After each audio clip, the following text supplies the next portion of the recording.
One of the questions that she asked me was, "Are you allergic to anesthesia?" And when she asked me that, I had this feeling in like the pit of my stomach that was just like, "Oh, that's something's off there." I don't know why, but I just didn't feel great about going into the surgery.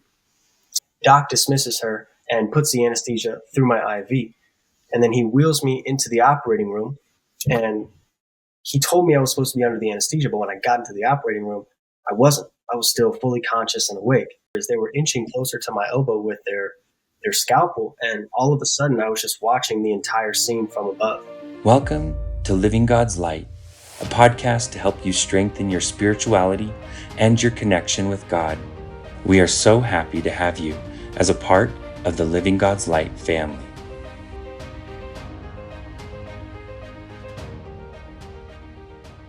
Bubba, what's up? I haven't seen you since September. How you doing, brother? You? I'm doing well, and I've been following along what you guys are doing, so I'm happy that I get to chat with you guys. And I have questions too. Is that okay if I ask questions to you guys? Yeah. We don't do questions around here. Sorry, just not a thing we do. We love it. We'd love it, Bubba. Yes. Yeah. Awesome. Thanks for having me, guys. So, Bubba, okay, so let me just bring people up to speed. So we all went to IANS. Living God's Light team went to IANS, which is the International Association of Near-Death Studies conference. And me and Lynn, I don't know what Vinney was doing. He was a superstar there. So yeah, he was a keynote speaker and signing books. And so me and Lynn were walking around the conference, just kind of killing time. And we kind of had this okay, we know we're going to have a podcast one day, and we know that we need to have people on. So let's just keep an eye out. And we're in the bookstore, and it's just like beam of light. Bubba! That's how it was. There was a beam of light on me right there. Yeah, there totally was. No, not really, but it was awesome. Yeah, I remember that. Yeah, it was cool because you just stood out, and I could see that you were young, and a lot of the people there weren't quite as young as you are. And on your tag, it said you were a near-death experiencer. And so that's why we want to have you on today, is to hear your story, Bubba, because it's really awesome. It's really cool. So, well, thank you. Yeah. And thanks for coming that day in the bookstore, by the way. Yeah, absolutely. Say that this is a really cool thing. You get to be our first NDE that we interview on our channel. Mm-hmm. So this is like a really cool page we're turning for our podcast, and a page that we're going to have a lot more of, by the way. But at the same right, you just have a really neat story that I think the world needs to hear. And I haven't heard the whole thing. I only heard little snippets that I could overhear when we were hanging out together. So I'm excited about this too. Yeah, and I just want to say, and in addition to that, you're just an awesome dude. I just loved hanging around you, and just your energy and your spirit and the way that you look at things. It's just super cool. So I've missed chatting with you, and I'm really excited about today. Oh my gosh. Well, thank you guys. And likewise, right back at you guys. I'm honored to be the first person NDE on your show. I didn't know that was the case. That to answer your question, am I nervous? Now I'm a little bit nervous. I didn't know that. That's a little bit of pressure. No, I'm just kidding. But thank you guys for having me. Seriously. All right, we're just gonna let you take the floor for a minute, and we just want to hear your really incredible story. Yeah. So what happened? Tell us all about it. So it was 2019. So this was now almost 6 years ago. And I was playing baseball in college. And I was just living my life as if every day was guaranteed to me, as if I was entitled to it. And one day I go out at a practice of ours, and I tear my UCL, which is the ulnar collateral ligament in your elbow. So I got a little scar there, if you can see. And I was going in for what's called Tommy John surgery. And the day before my surgery, I'm optimistic, and I have this pre-operation meeting where the nurse asks you all these questions to make sure that you're okay to be operated on. And one of the questions that she asked me was, "Are you allergic to anesthesia?" And when she asked me that, I had this feeling in like the pit of my stomach that was just like, "Oh, that's something's off there." I don't know why, but I just didn't feel great about going into the surgery. So the next day comes, and I've got my mom to my left, and I'm hooked up to all these machines, the IV and the one that has your heartbeat on it. And I'm laying in my hospital bed, and my surgeon comes in, and he gives us the rundown. He's like, okay, we're going to put the anesthesia in your IV, and we're going to wheel you into the operating room. And when we get to the operating room, you should be completely under the anesthesia. Surgery will last about an hour. We'll fix you up. We'll send you on home. And then he says to me, in 1 year, you'll be back on the mound throwing harder than ever. And then he says, in 2 years, you'll be an All-American. And in 3 years, you'll be a first-round draft pick. And I look to my mom, and I'm just pumped up. I'm like, wow, that's my dream. Like, this is amazing. Let's get this thing done. So he dismisses my mom. And before he does that, I look to her, and my mom's all nervous. She's all shaking in her boots. And I'm like, as any mom would. So I look to her, and I'm like, Mom, I love you. Like, we've got this. Be strong. I'll see you in an hour. And then she's like, I love you, baby. Doc dismisses her and puts the anesthesia through my IV. And then he wheels me into the operating room. And he told me I was supposed to be under the anesthesia, but when I got into the operating room, I wasn't. I was still fully conscious and awake. But I didn't say anything for whatever reason. I just thought, these guys have done this thousands of times by now. So I close my eyes, and I'm just laying there on the operating table, and I can hear the happenings in the operating room. And every surgeon confirms, or everyone in the room rather, confirms that they're ready to operate on me. And I'm laying there, and I'm getting nervous. I'm like, whoa, I'm still awake right now. Like, hopefully this anesthesia hits me. And all the next thing that I can remember is they were inching closer to my elbow with their scalpel. And all of a sudden, I was just watching the entire scene from above. And I saw as my body turned I always say like a bruise-like purple first, and then like a fading into some type of brown and red, and then this lifeless blue, and then this corpse-like white. And then I watched as, that heartbeat monitor went completely flat, and I flatlined and died on the table from an allergic reaction to the anesthesia. And immediately what happened was I was shuttled into this profound life review where I got to see my life from start to finish, but also re-experience my life in a sense. And I was in the life review as well as watching it. It was just this 360-degree thing. And it was just, it's obviously indescribable, but it was just magnificent. But the theme of my life review was not exactly positive. And the reason for that was because I got to see all the moments of my life that I was engaged in life. The first time I ever threw a baseball, and the first A I got on my test, and the first roller coaster ride, just all these beautiful memories. But what stood out in my life review was for whatever reason, all of the things I didn't do. I had opportunities to tell people that I loved them and cared about them, and I didn't do it. And I had opportunities to apologize for doing things that were wrong, and I never did. And something that was interesting about the life review was I got to see all the moments I distracted myself, just scrolling on my phone or wasting time playing video games or just doing things that were completely unnecessary in my life. So at the end of my life review, all I could feel was this just, I guess you could call it regret or disappointment or kind of anger at myself for, like, how could you have that one life and you miss the whole thing? Like, how could you do that? You now have no time left and you're not ready to die. And on top of that, growing up, I didn't have any belief in an afterlife at all. So not only was I full of regret because I felt like I wasted my life, but I was also deathly afraid, literally, of what was next because I didn't believe in it. So eventually, after feeling that for what felt like forever, I just surrendered. And I was like, you know what? There's nothing else I can do. I'm just going to let go and see what happens. So I did. And as soon as I did that, I was shuttled into this place that was just magnificent. There were refracted combinations of light everywhere. And it was like looking at the outside world from the perspective of the inside. There was just these sparkly colors and this overwhelming feeling of unconditional love. And time wasn't a thing in this place. There was no time. And in fact, it felt like time and me were the same exact thing.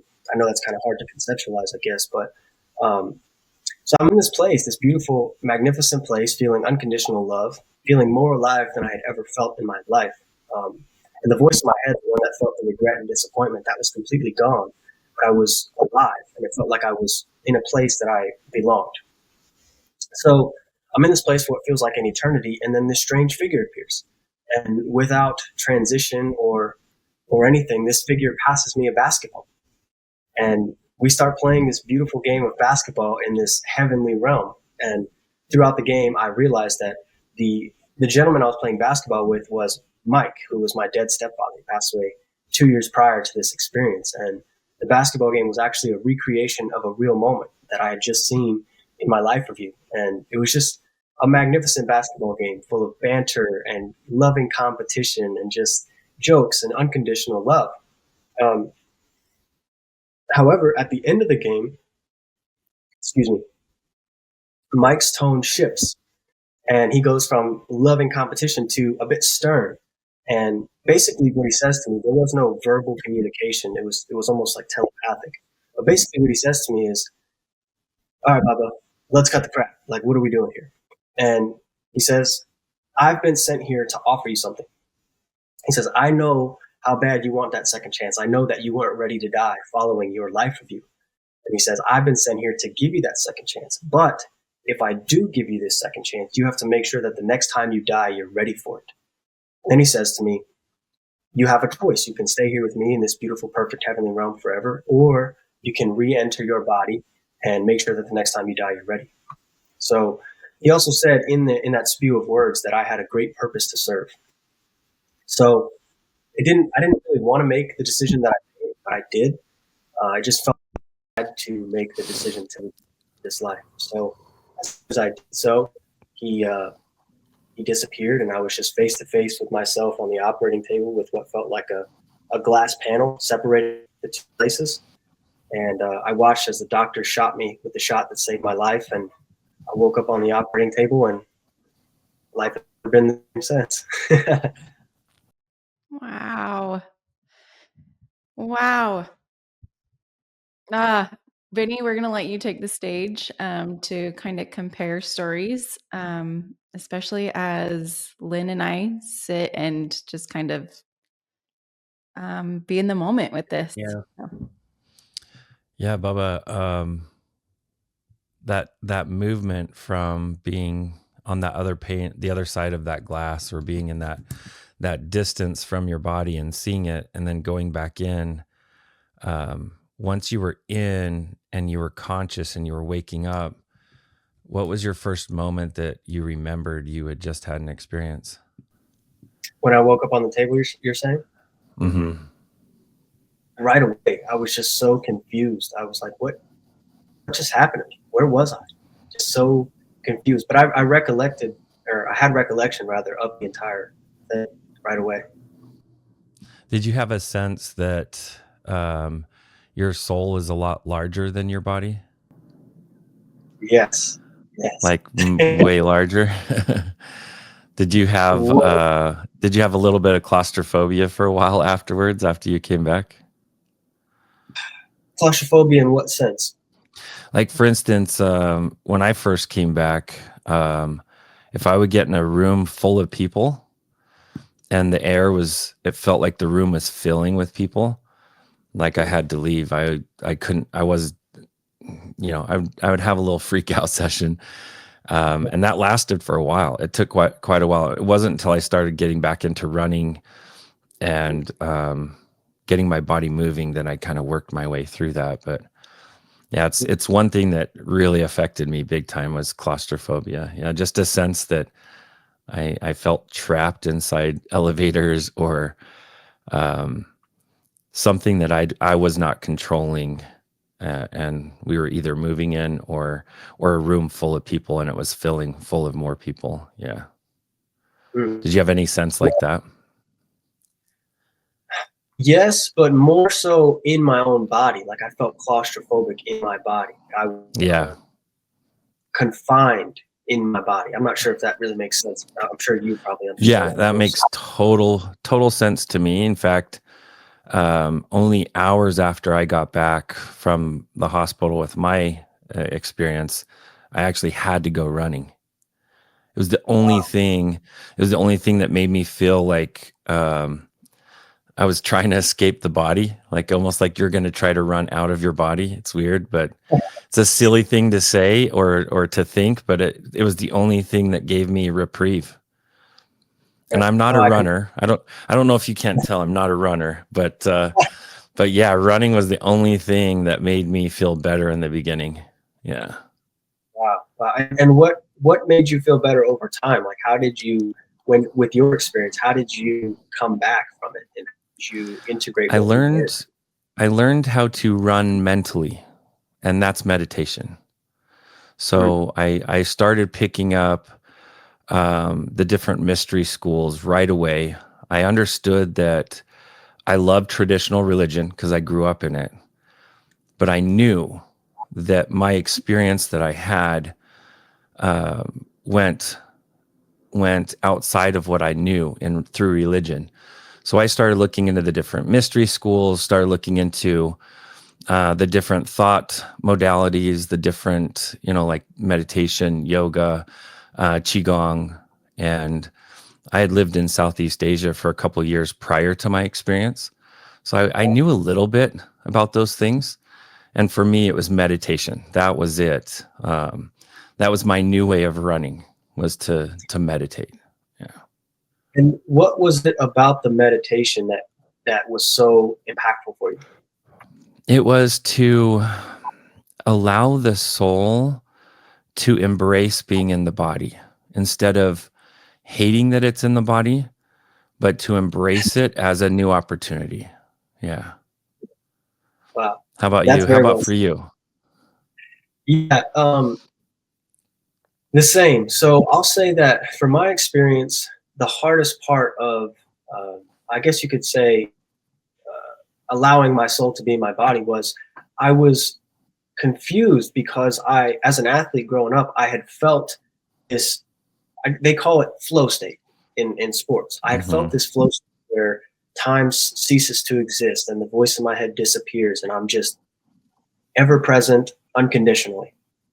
So I knew this state before my experience, and then I had my experience and I felt that same type of flow state with the heightened mental clarity. It was obviously more powerful on the other side, but it was the closest thing I've ever come to that flow state. When I came back, a trainer of mine introduced me to meditation, and it was the same thing. The same thing happened. Time ceased to exist and utter mental clarity. And I was just frustrated for a while and confused because I was like, this and this and this feel like they're the same exact thing, and why can't I understand it?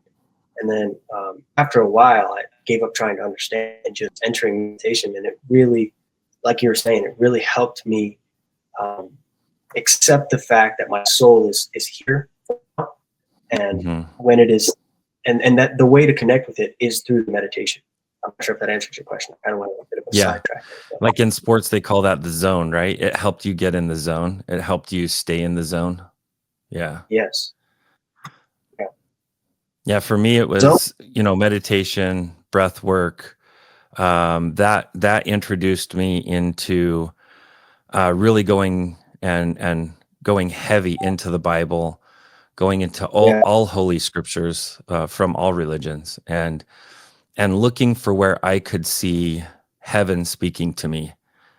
That was a big thing for me. I began this new search to rediscover divinity through my new eyes. That was a big thing for me. Yeah. Yeah. Also, I'm sorry, my friend walked in his daughter, so it might be a little loud. I may have to relocate into a different room, if that's okay. Yeah, you're good. You're good. Okay. We're all about the live process with this, so we're good. Yeah. Sorry about that. No worries. Well, I'll tell you what's really neat about these experiences. I'm a firm believer that there are so many people having these experiences now. I think we've always had them, but we didn't have a safe place or a safe way of talking about them. And, Raymond Moody and so many others are the pioneers that kind of paved the road so that we could do this. We could freely talk about this and be okay in our society doing it. But I love that we're able to do this. And now it feels like heaven has a PR campaign. It does. Yeah. It feels like we are the public relations representatives for heaven now, because we got to go and on a tourist visa through heaven and get to see how amazing just the energy of the other side is. And that's what's really cool to me, is no matter what kind of near-death experience or even spiritually transformative experience you have, the experience going through the veil or through consciousness here and experiencing what and who we are eternally is so awesome. There is a power, a force, and a love there that is palpable. Yeah, that's very well said. I haven't looked at it as the PR campaign, but that's a good way of looking at it. It seems like more and more people are becoming open to this stuff. And that's the part that I like the most. That the work that you're doing and the work that other near-death experiencers are doing, and myself now, it seems like more and more people are waking up to the fact that this is not the end-all be-all. And I think that can be extremely transformative if people accept that in their lives and accept that as reality. Yeah. What's your favorite after effect from your experience? Oof. Favorite after Because there's lots of them. I'm sure there's lots of them. Yeah, I've never been asked that question. I would say since my experience, I've had this, I guess you could call it like a heightened state of awareness, where it's easier for me now to get out of my head and into my body than it was before, and just be in the present moment. I would say that's probably my favorite, because I guess that's like the just heightened state of consciousness, I guess you could say. What would you consider your least favorite after effect? That's a difficult question. There's a lot of stuff that has been really, really, really, really hard. I've had to, I guess you could say, transform my entire way of being in the world, because, and that's, I would say the answer to the question is I'd have to, and it's a continuous process, but since my experience, I've had to reshape who I am, because growing up, like I said, I didn't have a relationship with an afterlife, or I didn't believe anything. I believed that when you died, it was just like, that's it. So after, I've had to literally reshape my physicality, my thought processes, my relationships, and I have had a very difficult time doing that because of the pain that it involves. It's so painful to let go of, I guess, identity. So that's been the least favorite one, but it's also been the most rewarding one. I'll have to add that too. Yeah, isn't that funny that that's one thing that I've noticed is sometimes my favorite after effects are also my least favorite. Like, one thing that I love is that I can't ignore doing the right thing. I can't do it. I'll actually get physically sick if I ignore doing the right thing. And so that's a good thing and a bad thing, right? Yeah. Yeah. Can I jump in with a question? Absolutely. Go for it. So Bubba, with that, you said that making that change, that transformation, is a hard thing. Tell me a little bit more about that, and specifically, because what I envision, you've got this, you now have a clear picture, and this is leading to a second question about kind of a new vision for your life. But so you now have this clarity of what it's all about, but do you have a clear picture of who you want to be? And even with that picture, why is it still hard to change from where you were? I do have a clear question. I do have a clearer vision of who I'd like to be, especially 5 years out now. I think early on it was really challenging on that clear picture. There was a lot of frustration associated with not being able to have any clarity on what I wanted. But yes, now I feel like I'm more clear on that. But it's still, what was the second part of the question? You were saying how. So with that clarity, you said that it's hard becoming that person. What makes it hard? Or are there like kind of natural baked in tendencies that are part of your physicality that you're striving to overcome? Or are there things that, because I'm reminded of It'll come to me who it was. Anyway, this was a long time ago. He said, "Lord, grant me patience and temperance, but not yet." Mm, mm. Yeah. Yes to I think the reason it's frustrating sometimes still is because, like you said, physically, I think I haven't fully recovered from the, I guess you could say, the trauma of the anesthesia, allergic reaction, or perhaps the trauma of the actual surgery, because I did end up getting the surgery, and then the just childhood traumas. I think I'm still kind of uh, coming out of who I was a bit. And at times, even though I do have a clearer picture of who I am, I still remain kind of hard on myself in the sense that I'm not, quote, there yet, whatever that means. And that's just a construct from my past and how I used to be. So I'm still kind of uh, pulling back a lot of layers. And at times that can be frustrating, I guess is the word. Okay, so that was St. Augustine, by the way. I just looked it up. It was St. Augustine that said that in his book Confessions. But he, so it sounds like even with, and this is kind of the lesson that I want to emphasize to everybody who just happened in on the conversation. Even with that clarity and that desire, there's still inertia. There's still a kind of an unmaking of yourself and a remaking of yourself. It's not like an instant transformation.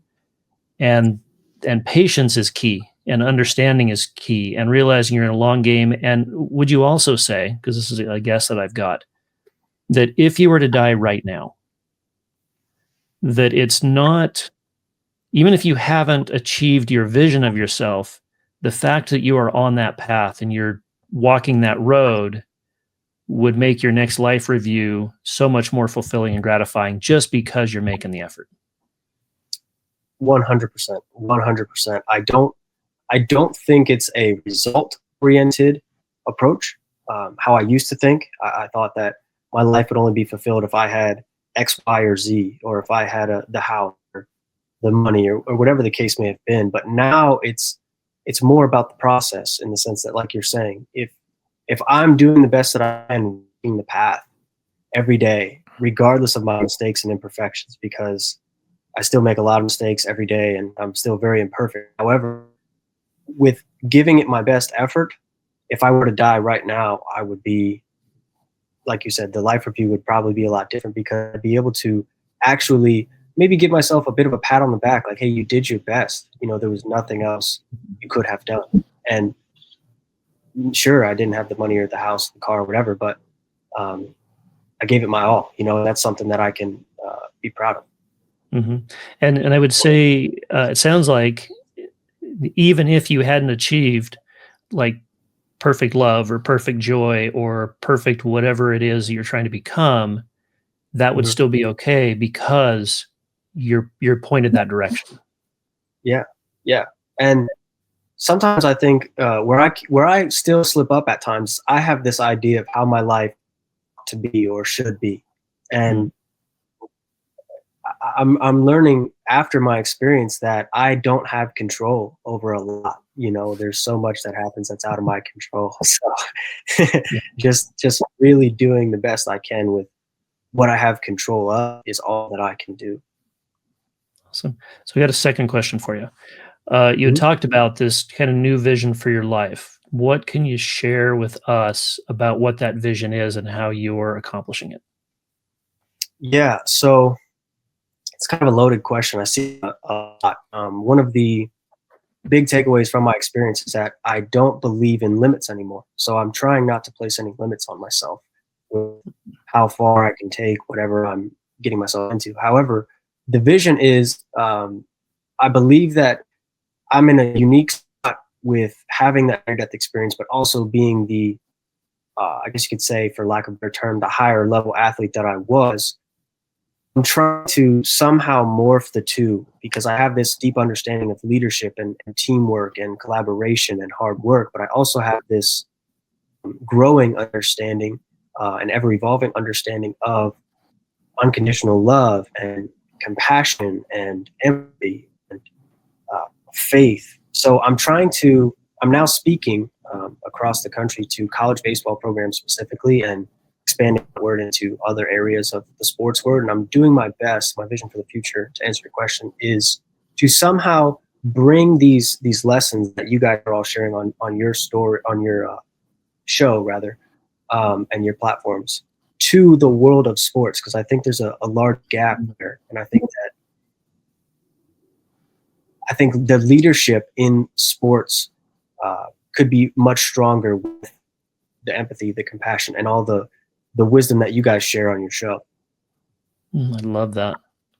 So you're still involved in sports. What how's that part of your life going? Great. My relationship to it has changed in a lot of ways, but I'm still involved because I believe that it's my duty to do what I can for the generation that's going to inherit the world, when I'm long after I'm gone, and continue the work that I've done in the world. So I believe it's my responsibility to be involved. So currently I'm actually partnered with a gentleman named Reeves Martin. We're opening up a baseball facility down in Sarasota, Florida together. So I'll be working with a lot of baseball players on the game, the mental side of the game, primarily just because they're entrenched right now with a lot of distraction and disengagement. And I believe that obviously the attention that I can give them will equip them with leadership skills that maybe they haven't been exposed to. So that's how I'm kind of staying involved. I'm doing the speaking thing and running workshops with them, and it seems to be going really well. And guys seem to. Well, what I'd like to just kind of interject and deposit verbally into this conversation is, I love that heaven teaches us that we are the ones with all the power, our consciousness, our free choice of thought, action, and ability, and that there's nothing that tomorrow can deliver that we can't allow today. And that's a big one. I still work on that. I keep looking out front thinking, well, happiness is on an island over there. And once I get there, then I'll be happy. And then I have spirits to the side of me laughing, saying, that if you're not happy now, you won't be happy there, right? And I go, yeah, I know that. So I have to figure out how to embrace the greatest gift we have, which is the present. That's the greatest gift we have right now, the present, and make the present count. Because if you can find joy in the present, every tomorrow brings joy. And for me, that's a huge takeaway from my experience, is learn how to enjoy our greatest gift, and that's the present. Hey, y'all, thank you so much for joining us today on the podcast as we discussed Bubba and his near-death experience. The conversation was really long, and we wanted to make sure that you could consume this content in a fashion that wasn't overwhelming. So we've actually split that conversation into 2 parts. This was part 1, and we hope you join us for part 2. We'll see you there. Thank you for joining us on the Living God's Light podcast. You can help keep the show going through getting merch at livinggodslight.com, or contributing what you think the show is worth on our website, or by going through Patreon. Thank you for sharing your light with the world. You are making a difference, and we love you.